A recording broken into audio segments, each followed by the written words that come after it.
I thought to myself, I love minicamp. So let's talk some mini storylines ahead of mandatory minicamp this week. I remember once upon a time, it was mandatory, and still some players would sit out mandatory minicamp. Yeah. Those days are long gone with the Arizona Cardinals. We expect, Bo, a full house of players en route to what's going to be a banner training camp and season, but it all kicks off mañana. Here are some storylines that we're looking at ahead of this week. Let's begin with my mini camp must-watch storylines this week. And even though Bo's poo-pooing it, I'm jealous. I see Malik Neighbors and the Giants put together some, call it propaganda on Twitter, shiny new toy. Look over here. We got Malik Neighbors. Don't look at Daniel Jones, 6 interceptions during team. I want to see Marvin Harrison Jr. unleashed. I want to see toe taps. I want to see diving touchdowns, right? Yes, they're in shells. They're in shorts, running around, whatever. Give me the goods, right? I haven't been able to watch Marvin Harrison Jr. play real tangible football since he put an ass kicking on Michigan last year in the Big Ten championship game. Give me a little morsel, a treat to hold me over till training camp. That's all I ask for. One social big-time highlight play from the number 1 pick, and I'll be content. Speaking of number 1 picks, how about Darius Robinson? Darius Robinson, where is he going to play? What's his position? Is it edge rusher? Is it defensive tackle? Is it both? If they run some team, where is he going to line up? How explosive does the 27th overall pick out of Missouri look? I'm fired up to watch Darius because, again, I like the Cardinals' infrastructure of their defensive tackle group. I'm not sure about the pass rush. Show out of necessity. Is Darius going to be asked to rush the passer, especially on passing downs? And then lastly, this cornerback battle is really interesting. Garrett Williams, by all accounts, Bo, you were there, had a really nice segment of OTAs. Looks like he's going to take a jump from year 1 to year 2, fully back from that ACL tear at Syracuse. Then you mix in Sean Murphy-Bunting. Then you get the swag of the second-round pick, Max Melton, that you can see there on the screen. Then you've got some supplemental guys that you drafted later in the draft, like our guy Jaden Davis. How about Starling Thomas, Keitrell Clark? The cornerback battle suddenly for the Arizona Cardinals is one of the most interesting. Because last year it felt like, once they cut Marco Wilson, it was just hanging on for dear life every Sunday. This year, it feels like we got some options here. What are those options going to look like early and often for the Arizona Cardinals? Those are my mini camp must-watch storylines, Bo. Your thoughts? I like them. I do. Look, it's just like the jersey thing. You say that I'm just like a naysayer. I'm skeptical about Marvin being unleashed. I'm not on the fence of whether or not he can't do it. It's just, Are we going to be in a position to document it? And we have not been so far. Okay, but I'd love to see it. Darius Robinson, even Nick Rawls is just like, look, his room is defensive line, but I hear you know, they're going to lean into his versatility. Absolutely. I think that, they like to switch things up. They like to have opposing offenses trying to figure out what the hell is on the other side of them. Where's the pressure coming from? In Darius Robinson, I don't doubt that they're going to, utilize his versatility that he put on full display during his time at Mizzou. And then the cornerback battle, I completely agree with you. I'm right there with you. Like, how is it going to shake out? Like, now you have in place, like at this time last year, like you just had to make do what was basically on the roster. And it was Marco Wilson. It was Antonio Hamilton.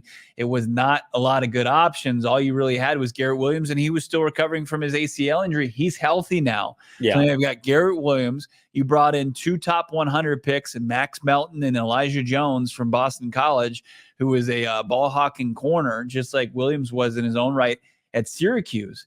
And then you couple them, let's not sleep on Keitrell Clark and Starling Thomas. I think that there's like easily 5 guys that have been handpicked by this organization between Monty Ossenfort, his scouting department, and Jonathan Gannon to fit this defense. And it's really going to be intriguing to see how they kind of work out all those snaps, all those reps to these guys between starting tomorrow and then obviously parlaying that into training camp late next month. I like that one. I think that one's actually, I got that as I would put that up at the top of your list. Let's check out Bo's must watch. Bo, what are you fired up about to see firsthand tomorrow? I mean, when you say, what are you fired up about? How do you not get just completely amped for a left guard position battle? Gross. I'm talking about Marv. You're talking about guards? Oh, well, yeah. You sexy yours up by just throwing the name Marvin Harrison Jr. on it. I think that's just a little bit I think that's cheating. That's PEDs for boosting any ranking. But I think the left guard, as far as the offense goes, is the most important position that remains kind of a mystery. And I don't even think it's that big of a mystery. I mean, Evan Brown feels like it's his job to lose.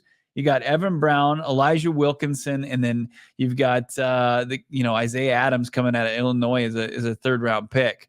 Not bad options. It's a lot better position than it was last year at this time. And then, you talk about the defensive front seven, Darius Robinson. You mentioned like the need for a pass rush. That rotation is going to be key. Is it going to be a rotation kind of like all hands on deck like we saw last year, where it was Gardeck, Zaven Collins, BJ Ojolari, Victor Dumakagi, Jesse Luketa, just you leaning on each and every one of those guys up to 6 people deep? Or is it going to be like, hey, it's going to be primarily like BJ Ojolari, Zaven Collins going to be emerge, and Dennis Gardeck, and then everybody else is going to be kind of filler on top of that? Or is it going to continue to be what it was last year, like a true rotation? I don't think we'll have any answers at the end of tomorrow or before training camp begins, but it's one of my biggest storylines. And then depth pieces. Like, I think what we saw on display in day 2 of the draft, Johnny, was something that we weren't anticipating, year 2 of the rebuild, that this team was starting to add positions that were key depth pieces in Tip Ryman. Like, is he going to emerge? Is he going to beat out Elijah Higgins for the tight end 2 spot? We talked about the cornerback room right now, wide receiver room. Who your starters are. Is Zay Jones going to hold down as like the primary backup who can come in and play all 3 positions? Chris Moore, all across the offensive line depth piece. Questions need to be answered. Who's going to step up and who's going to be like the primary swing tackle? Is it Beachum? Is it going to be Christian Jones?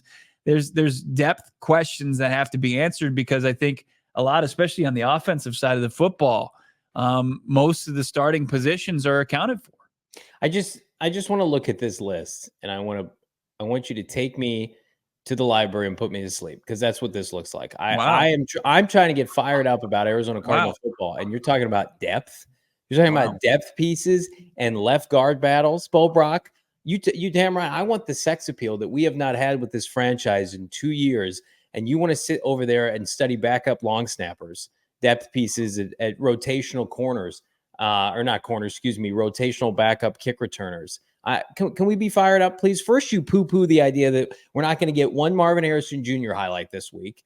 And then you're talking about the depth. When I want to see the depth late in the year. Oh, somebody come in and do a spot start. I don't want to be talking depth at OTAs. I want to be talking about star power, baby. I want to see Trey Benson bust off a long run. I want to be able to see Michael Wilson and Greg Dortch score a touchdown. This is what I need to give me life ahead of training camp. You're talking about depth pieces. Why did I insult you? I'm sorry. I'm not sorry. I'm not sorry that I did it. Just back me up in the chat. Let's go. We want to get fired up, man. We don't have our MHJ jerseys yet. He's going to sit down at his dinner table and ask his wife, "I'd like a slice of cake for dinner tonight." That's what I want. I don't want any nutritional value. I don't want anything that's good for me.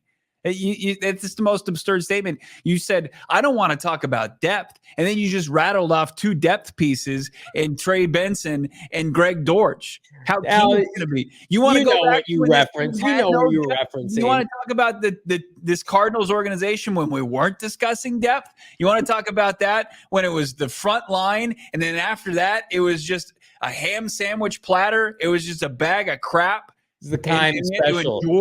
Guys who had no business wearing NFL uniforms for like the bulk of an NFL season. That's a well-bit roster. That gets me going. Man, did you guys see the depth at inside linebacker today? Now on PHNX Cardinals, we go 5 deep with the inside backers. Plays, please. Playmakers, please. Superstars. Pro Bowlers. Crappy list back up there. Will you put Johnny's crappy list back up there? Thank you. Marvin unleashed Robinson's position in cornerback battle. Elite. All 3 of these scream like are Bonita Fish big. Every single question. That's what these all 3 of them are. My list is Marvin's going to be unleashed. Robinson's going to play defensive line. Sean Murphy, Bunting, Max Melton, Garrett Williams are in the rotation for cornerback. Here's my list. You really my list offended is, Bo, Johnny. He just shit on your entire list. You got him real insecure. My list is the equivalent of, you guys want to go see Deadpool and Wolverine this summer, and Bo's list is like it's the Fast and the Furious franchise. You're watching daytime soaps at Minicamp. Nothing, no substance. Can we get Bo's General Hospital list back up there, please?